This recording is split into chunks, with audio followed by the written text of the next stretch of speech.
Alright, so I mentioned fun things you can do with NURBS curves, and in this case, you can use this, so it's really good for like neon signs or like weird custom ropes. What I'm going to do is throw in just another little NURB circle, and you can leave this on the origin, you can put it, closer to the object, it doesn't super matter. But what you're going to do is, and actually you can also snap curves to curves, so just in case you want to.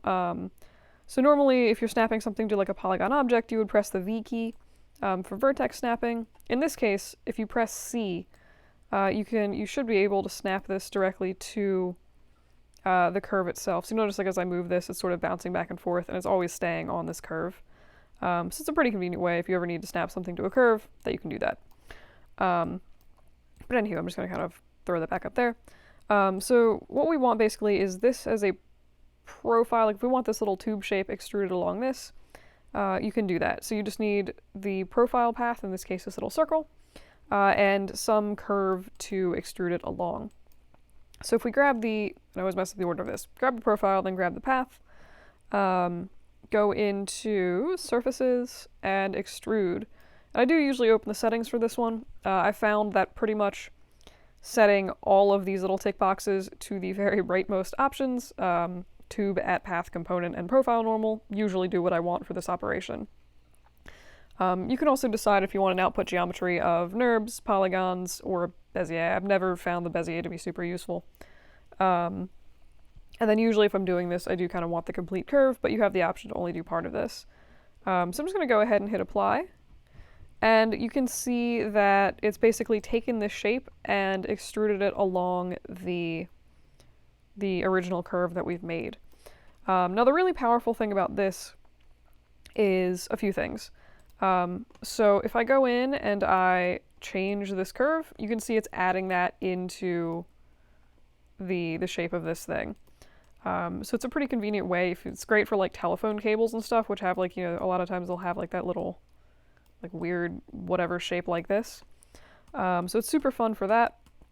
And you can also go ahead and modify you can modify the original curve.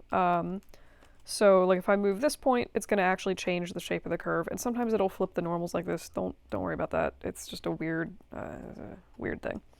One thing I do find helpful for working with this is if you grab this this NURBS object that we have, and just make a layer for it and set it to be referenced. That way you can work with the inner curve without constantly selecting the outer curve. What I'm going to do is just grab maybe this point here and just move that in slightly so it's not overlapping. Not that it super matters for a demo object, but imagining that you didn't want clipping in like a phone cable or something, like you can go back in and modify that as you need. So if we look at the new curve that we have, you can see there's like a few weird areas in it. Like most of it is pretty alright. But one thing that I found to be really, really helpful in doing curves like this is like you can see if you have like really aggressive areas down here, it's like getting pinched super badly. So it can have issues with sort of like rounded areas like this. And there's a really easy way to fix that, which is basically just like this whole extrude is pretty much dependent on where your control vertices are and how many you have them. So if we go through and we do a rebuild on this curve like we did in the previous video, black curves, rebuild. This one I do not think I need 30 spans, maybe somewhere like 20, 19, sure. You can see we now have a few more vertices to work with, and if we look at the original the new object, sorry, you can see it does look a little bit better. Possibly not quite better enough, like this still looks terrible. So we can just go through and sort of keep messing with the curve, and you can see that as we do this, it is actually making a difference in sort of holding the volume of those edges. See what happens if we do something crazy like 80. I've never found a use to go up to 80, but if you are happy with the shape of your curve, you totally could, and it's not going to hurt anything. And this is, by doing uniform, it's just going to distribute them evenly along the surface, which also helps to give you a reasonable looking sort of edge flow for this. So for the sake of argument, if we were trying, if we were trying to do something like the knurling from the, did I actually rebuild that? If we're trying to do something like the knurling, apply, do the things. All right. You can use this to kind of like distribute the edge loops evenly so that you could actually make like a weird, you could do like a poke faces on this basically. So that is the basic premise of sort of extruding these curves. I'm going to leave this as it is for now. The one thing that you want to make sure of when you're doing this is that the end caps of this are closed off. You don't want to just see into the end if this is like a neon sign or a rope. It doesn't make sense for that to be totally hollow. So what I normally do, and there's two ways to do this. One is actually just when you're doing the extrude, make sure that the output geometry is set to polygons. That'll pretty much, fix a lot of your issues. You have different settings for quads versus triangles, all that stuff. For some reason, I usually just export it to NURBS, and then I will do a modify, convert NURBS to polygons. So this works pretty much on any types of NURB. And then the setting that I usually pay attention to is tessellation method. So there's, I guess, sort of different settings you can do. I usually just sort of like to use control point. So basically, whatever this mesh looks like as a NURB is going to be what the edge flow is like a polygon.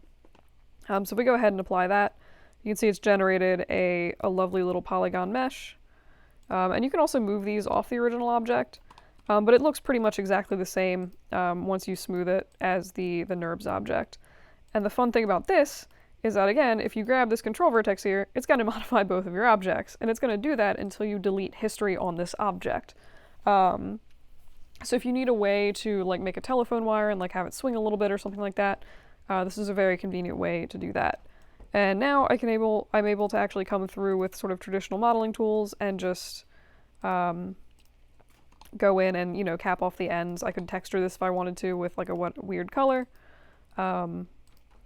And it's super, super handy.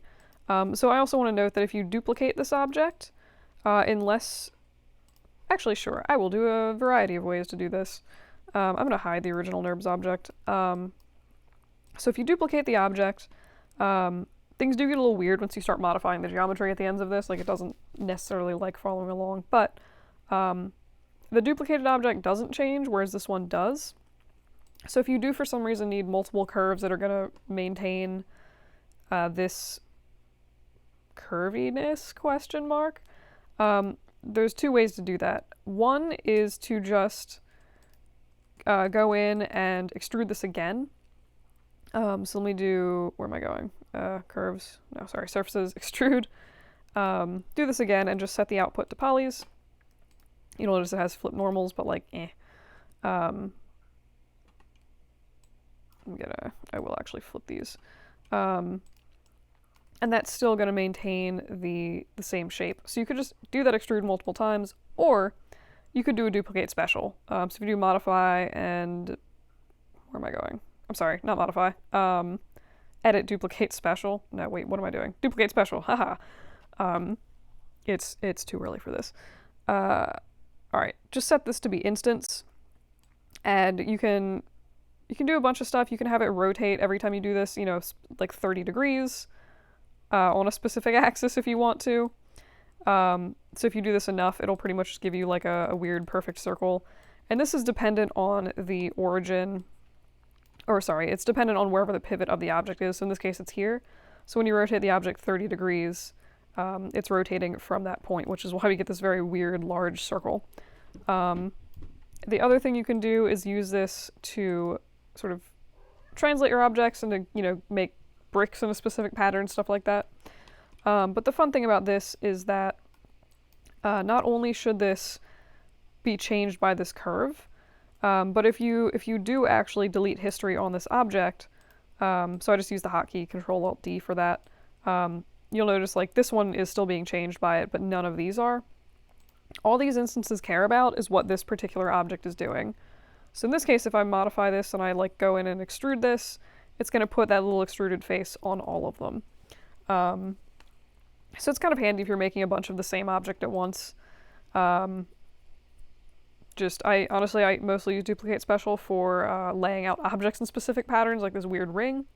But if you ever decide that you do not want this to be an instance anymore, So you don't want, you basically, you've sort of gotten them to look the way you wanted. Now maybe you want to add some variation to the object, so you don't want like the same crack on all of them or something like that. Just go up into modify, convert, and somewhere in here there is a instance to object. Just click on that. It'll get rid of any instancing anything. So if you go in and you move this, you'll notice like this one is no longer changing. So that's, I guess, pretty much part of duplicate special and most of the extruding along NURBS curves. That's all I'm really gonna super go over right now. If you guys are interested, I will do a quick poke faces on this and add some knurling to this weird shape just because I can, but it's not really super relevant to anything. I will go through and get rid of this stupid little extrude that I've added like a crazy person. Fascinating. I've clearly broken something in here. But yes, unless you're curious about that, this video is pretty much done. I actually don't know what I did to this. Oh, I'm just looking in the inside. Okay, I see. Alright, so these are just quads. I'm just going to do a mesh fill hole. Great. And then the same process. So I'm just going to select all the edges. Create, quick select set. Where am I going? Dear Lord. Select. Blah. Create sets. Quick select set. I'll just call it set because I'm being really lazy. I'm going to do the entire object for this, so I'm just going to do edit mesh poke. Boop. And then select. Quick select set. Set. Delete those edges. And then we should be able to, if we want to, go through and extrude this. So I feel like this particular example would actually look pretty nice for some kind of weird chain or something like that. Maybe like those strange little braided chains. But if you for some reason do need to do a shape like this, you know, this is one way to do it. And it does break down a little bit up here, but like, you know, for the 2 seconds it took, it's totally not bad. This would also work really conveniently if you're doing something like a, if you're some of my students, I know a lot of you guys are doing retro diners with jukeboxes. This would be a really convenient way to make the grates on those jukeboxes to just set up a plane and do a poke face, and you'll get those really nice diagonal lines. But yeah, so I'll come back in another video and show you other fun things you can do with these curves once they're made.